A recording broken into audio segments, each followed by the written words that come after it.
Welcome to the third and final part of Reach the World, the Seventh-day Adventist Church's global strategic plan. Today we're dealing with Reach Out with God. Here's your host, Pastor Mike Ryan. Welcome back to our ongoing series on Reach the World. Reach the World is the strategic plan of the Seventh-day Adventist Church. And our special guest today is Gary Krause. Gary, welcome. Thank you. I know you direct Adventist Mission, and that is a very large operation with a major focus. When we talk about Reach Out, which we're talking about today, what has to be one of the main components of Reach Out? Well, number one, it has to be a holistic ministry based on Jesus' example, and I would think that our focus needs to be on starting new groups of believers. Okay. Now, that's an interesting statement, because obviously we don't have a department in the World Church that just is focused on establishing new groups. So who all needs to be involved in that? Well, you know, we have so many different ministries of the church. We have departments, we have services, we have different activities. Then every one of those can be involved in starting new congregations. We need them all. So you're saying that it's a church-wide movement? Yeah, I mean, we're not there just to tread water. We're there to have a focus to work together to build God's kingdom, and we do that by starting new groups of believers. Yeah, and probably key to that would be the lay people are the foundation of the involvement. Well, every church member is a minister. Yeah. We are all called for service. We're all disciples, which means that we're not just warming the pews, we are involved in some sort of ministry. Now, I know that Adventist Mission is instrumental each year in establishing between probably 2,000, 3,000, 4,000 new churches or groups per year. Yes. And so you start figuring that per day, that's quite a bit. Well, last year a new church was established every 3.5 hours, plus companies and groups, but established churches, which was a record year. Yeah, I think it was a record year. Yeah. I don't think we've ever had that many churches planted. So, yeah, you know, you know, I know the Lord has blessed you and your team on that. I know that Adventist Mission also carries on special ministries that contributes to this church planting, to this reach out, to the methodology. What are those ministries? Well, one of the focuses is on mission to the cities, and so we are sponsoring, encouraging, supporting centers of influence. These are urban centers that put Christ's method of ministry into practice, where we connect with the people, we win their confidence, and we lead them to Jesus. Okay, that I was hoping to hear that Christ method defined a little bit. Yeah. And that really is very successful. Yeah. What are some of the other things going on, Gary? Well, we have global mission pioneers who are lay people who are church planters. And I think you brought some graphics on this, Yeah, didn't you? we have pictures of global mission pioneers. We have thousands of these around the world, and these are not highly trained, seminary-educated people. These are lay people who get a basic training, and they go among their own cultural groups to plant a new group of believers in a new area. Yeah, and I have been out to visit with them, and sometimes you visit with them, and they're just Christian, humble people, and you go, it's a miracle that they have been able to enter in and to put a group here. Well, you're right. They've started places, new congregations where we've never had churches before because nobody told them they couldn't do it. Yeah. What about some of the areas of the world that are very, very unentered? You know, I mentioned the cities before. That has to be central. And of course, we find cities all over, but particularly in the 1040 window, that area of Northwest Africa that stretches through the Middle East into Asia, where the majority of the world's population live and the fewest Christians. Tremendous challenge. I know that Reach Out is an area that the Seventh-day Adventist Church has an A+ in. We are masters at creating methods, and Adventist Mission plays a major role in that. Gary, I just want you to know that the World Church prays for you and your team as you consider this. Thank you. And I want to thank you very much for being part of this program and helping set the stage for Reach Out. Privilege.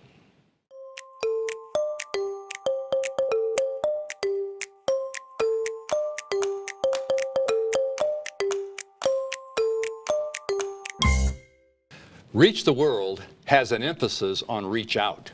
Now, we've talked about reach up and reach in, but reach out. And you know, Seventh-day Adventist, they are experts at creating methods. And I'm happy about that. We have a lot of methods in the church. Our special guest is Howard Fiagao. You know, Howard, I think I first knew you in 1976 or 77 when they had the new LMS building, the Literature Ministry building in Cebu, Philippines. Right. and you happened to be there, and we were there enjoying that together. You have been involved in the publishing work since I can remember. How many years?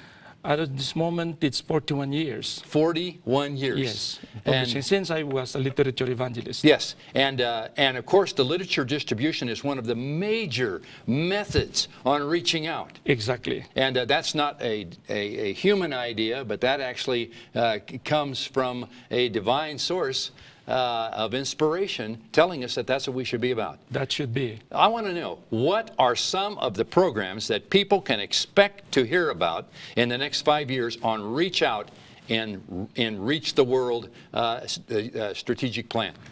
Well, thank you, Mike. The Publishing Ministries Department is, I believe, designed by God for a very specific purpose at this time. And we base all our strategies on the foundation of what he has said. Let me share with you one quotation. Okay.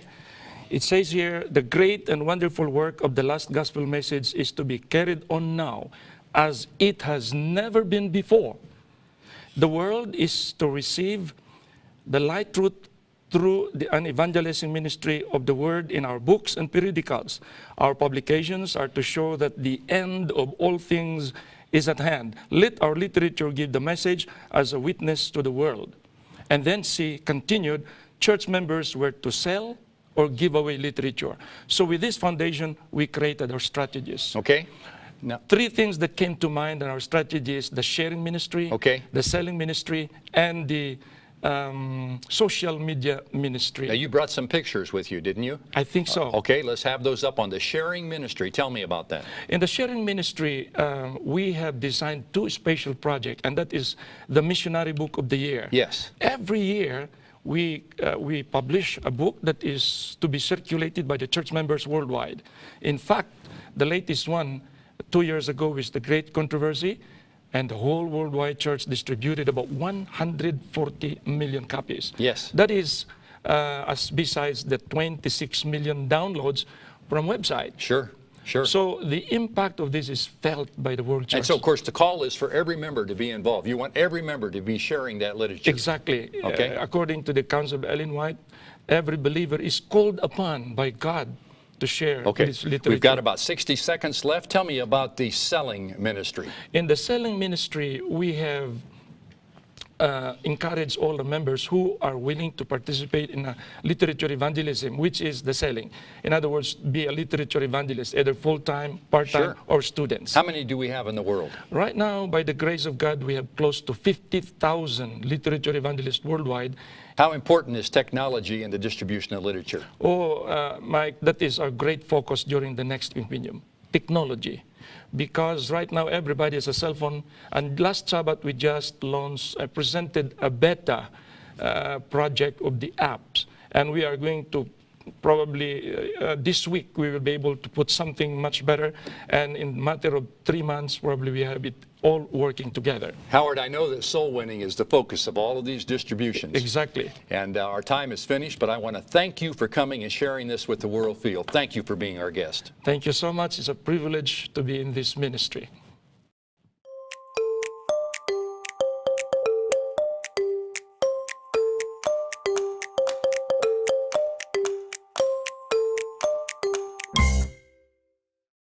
Welcome back to our ongoing series on Reach the World. Reach the World, a strategic plan for the Seventh-day Adventist Church. Our special guest is Jonathan Duffy. And Jonathan, welcome to the program. Thank you, Mike. Pleasure to be here. Right now, we're talking about Reach Out. Is there anything that Adventists are better at? I don't think there is. I think Adventists are superb at reaching out. I believe they are. Now, you are the director for what we refer to as ADRA. Now, what does ADRA mean? You know, I'm with you a little bit on that, Mike. I think that a lot of people talk about ADRA, but they don't know what ADRA actually stands for. Yes. ADRA is the Adventist Development and Relief Agency, and I think it's time we started to say the word rather than the acronym. Yes. We are development. That means that we help people in a sustainable way to create new lives, and when things are most broken in the cases of emergency and disaster, we are also present. How many countries are you in? We're in 139 countries. Roughly how many people are involved in that you actually are using in a ministry? 6,000 people, 15,000 volunteers, and globally we impact around 22 million people a year. Okay, and so that gives a little bit of the scope to the viewers. Let me come specifically to the point that I think we're both interested in. I think we know that as we think about Reach Out, that we have been instructed to use Christ's method alone. And just a quick review of that, how do you define Christ's method? Well, Christ's method is he mingled with the people as one who desired their good. He met their needs, and then he bade them follow me. Okay. Now, obviously, we are a church of 18 million, a family of maybe 30 million. What message do we want to give them? I mean, when we think of Christ's method, you as the person who is leading in this touching of life, what do we want to leave with them? Well, you know, I think there's a lot to be proud about in ADRA. You know, we have brought water to people who were thirsty. We've brought food to people who were starving. We've helped them with sustainable livelihoods. We've changed lives, 22 million lives. But rather than have 18.5 million people proud of an agency, I would prefer to see 18.5 million Adventists who are willing to be agents of hope and healing rather than being proud of one agency. How happy I am to hear you. In other words, you should have actually 18 or 19 million people working for ADRA. Exactly. And look, you know, ADRA does what it does because of the generous support of the Adventists. And also the prayers. Prayers are very important to me. But you know, at times it is easier to pray that a poor friend's needs might be met than to meet them. Okay. And sometimes we use prayer as an excuse for not doing something. We've got just a little more than a minute left, and I want you to touch a little bit. We have some guy watching this program. Some lady is watching this program right now, and they're going, wow, that's a great idea. How do they get started? I think you get started by actually opening your eyes and looking around the community and seeing what the needs are. It's got to be a needs-driven thing. You know, it said that Christ met their needs. And so look around, see what's needed, and be willing to be available and make a difference. And it doesn't have to be highly skilled, but we can all make a difference in someone's lives. We can all reach out and touch someone in need and bring them to healing. Probably the biggest challenge in the church is to get a piece of people's time. Very true. Very true. But you know what I find is people are willing to give their time to make a difference in others. And I have never lacked for volunteers within ADRA. Yeah, that's absolutely true. You know, this is such an important ministry. There's so much that could be said on this. And I think it's an area that we need to look at. Some of the data tells us that we're not very good at that. We tend to want to preach a little more than we want to actually go out and touch people. Yep. But notice the name of this plan is Reach the World. Yes, and ADRA is the sowing arm which prepares the way. Jonathan, I want to thank you for being our guest today. Thank you.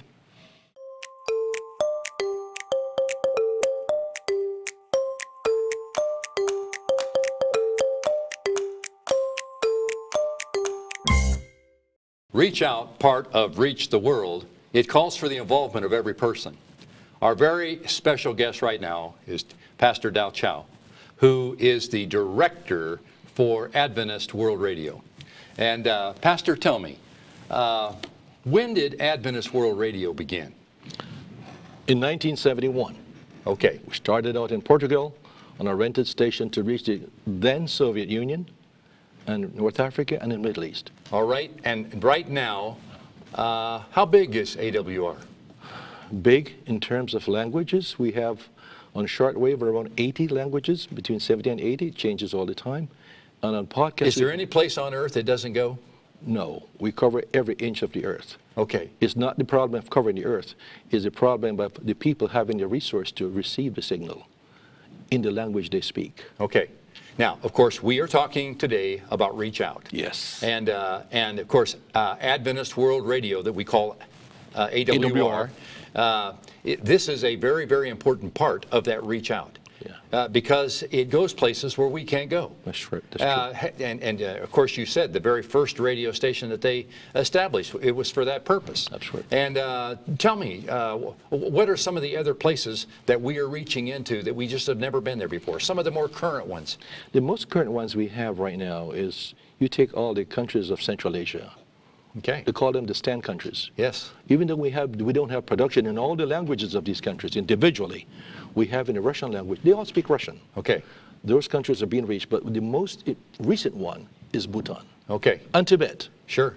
Well, that's what we're about. Now, I want to come very quickly. It comes down to what can people do to be involved in Adventist World Radio? What tools does Adventist World Radio have that can help them become involved? Well, the first thing, people who want to support it, pray. I think prayer is one of the most important things that we need. But also we have different devices. Yeah, I saw these laying on the table, and I was going to ask you, can people use these? Of course. This one was made in China, of course, and it's used in China by the Chinese brethren. This is an MP3 player, no sound to it, no speakers, on purpose. Okay. They have to put a little earpiece in it so they can hear it quietly. Okay. On the streets or wherever they are. This is reaching millions of people. They developed this little radio. It's an FM radio, but it's also a player. It has a message, complete message on this thing. Okay. They're deploying this by the thousands. Now, when you talk about complete message, what are we talking about? Bible studies. Everything is on there. Lectures. The whole Bible in Mandarin. Are there people who play that and have people gather around and listen? They do. They do. Just quickly listen to this.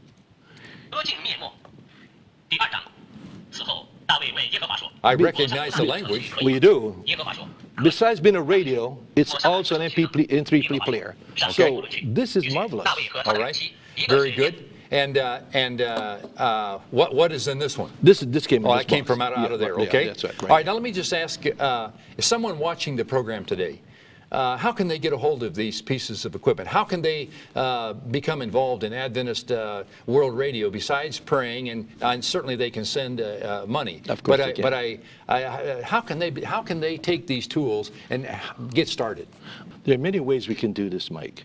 We have the radios they can purchase and share, but they also can establish local powered FM stations in their own communities. Oh, that's and great. Share the message. We have the resources we can offer them, and we hope they will use that method to reach the people in their own environment. So that's many ways. That's another way you can do to reach the people across this world. Pastor Chow, I want to thank you for being our guest today. It's a pleasure.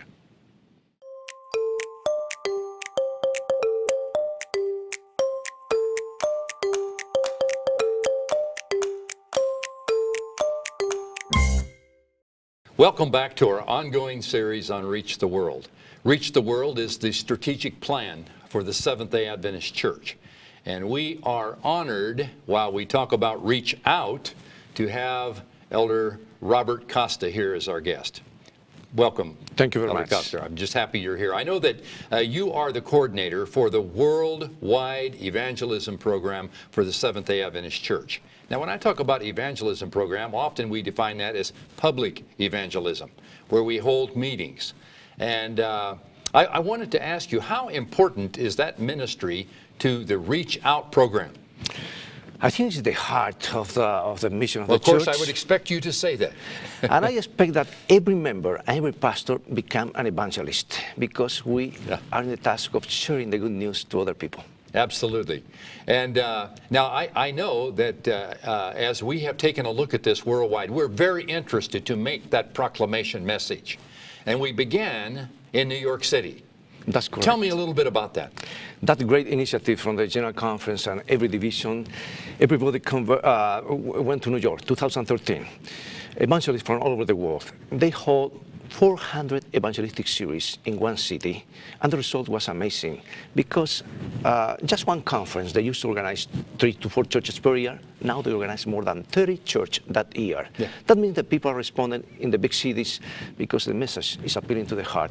That's a message that comes from the heart of God to the heart of the people. Well, I was going to ask you, what is the ongoing result of NY13? Do we still see the result taking place today? Absolutely, the churches, they got on fire. That was at the beginning of the wheels moving, and now they are working a comprehensive way, and they learn to work together. In big cities, sometimes that's difficult, but now they are working together. They are focusing on the mission of the church, and that is really encouraging. I also know that there was a major initiative put forward in Cebu, Philippines, and a program where Christ's method was used. Just describe a little bit so people can catch an idea what they might do. Yeah, evangelism is more than just to stand up and to preach. I believe that there's a lot of pre-work to have to do. If we follow Jesus' method alone, the results are much better. And then the hospital, the schools, pastors, literate evangelists, everybody preparing the soil in 8 months in advance. Okay. And then the results of the meeting were amazing.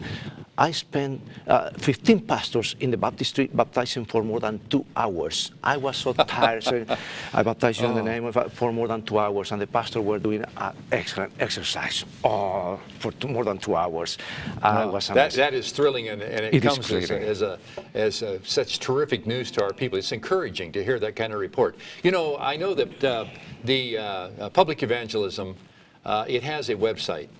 Tell me a little bit about that so people can get on, see what's going on. Yes, I want to invite the people to visit gcevangelism.com. And then we put there brand new resources. I said brand new graphics. There's not a graphic from the Pacific Press or Review and Herald. It's a brand new graphic, contemporary graphic, multi-ethnics.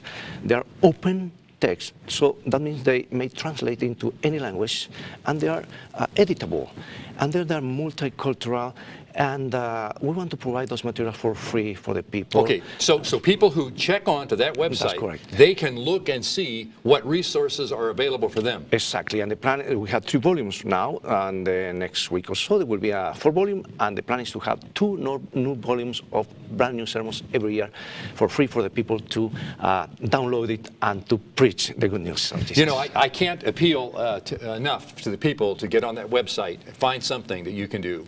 Pastor Costa, I want to thank you for being our guest today. God bless you.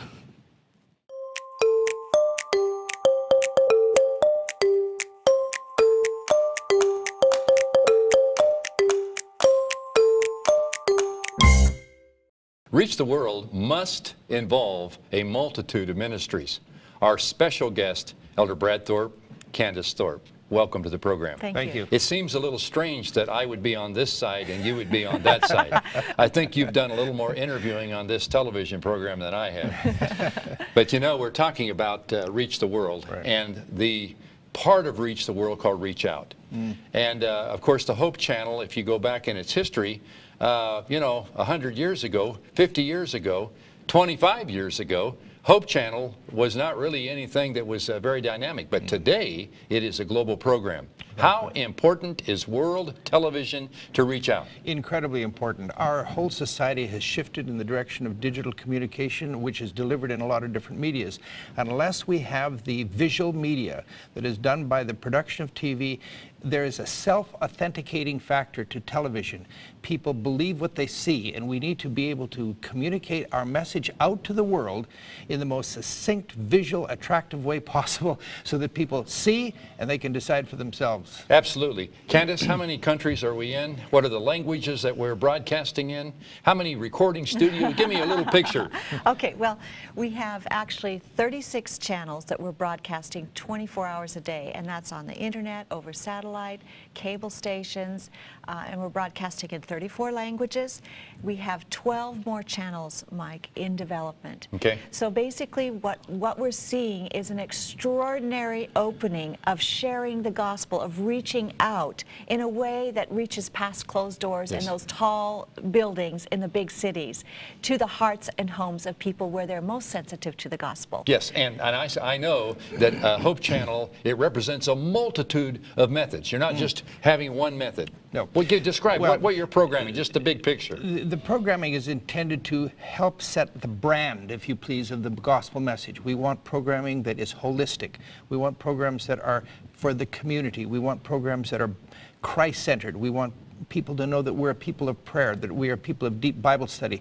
So the total programming is contextualized in each particular channel in the respective language that it represents. So in the context of whether it's Indonesia or Malawi or wherever, people are seeing it in their own context. Sure, and you know, as I've watched it and become acquainted, I mean, you have children's programs, you have health programs, you have cooking programs, you have preaching, you've got, you know, I mean, so it's not just one thing that we're talking about. But those here. fundamental categories help people to understand the holistic, practical application of the biblical Adventist message in these end times. What can Seventh-day Adventist members watching this program do to become involved in the Hope Channel ministry? They need to talk about it. They need to just share that Hope Channel's there. Share their favorite program.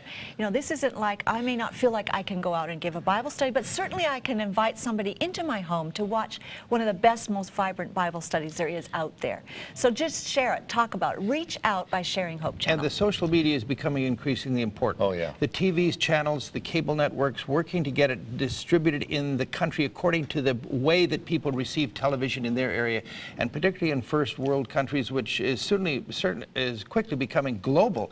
The internet with the social media, the apps, all of these links to programs that people are specifically interested in. If we're going to be in touch with the world and reach them, we have to be in touch with digital media. Absolutely.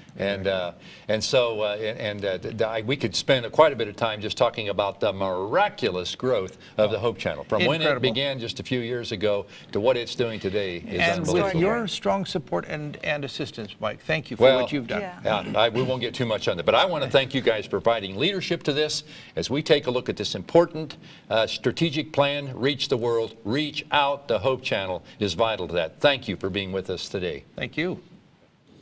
Thanks so much for watching this three-part series on Reach the World, the Seventh-day Adventist Church's strategic plan. But you know, the church can make the best and most effective plans in the world, but the only way we're going to fulfill our prophetic mission is if every church member gets involved. So please think about what you can do to help reach the world.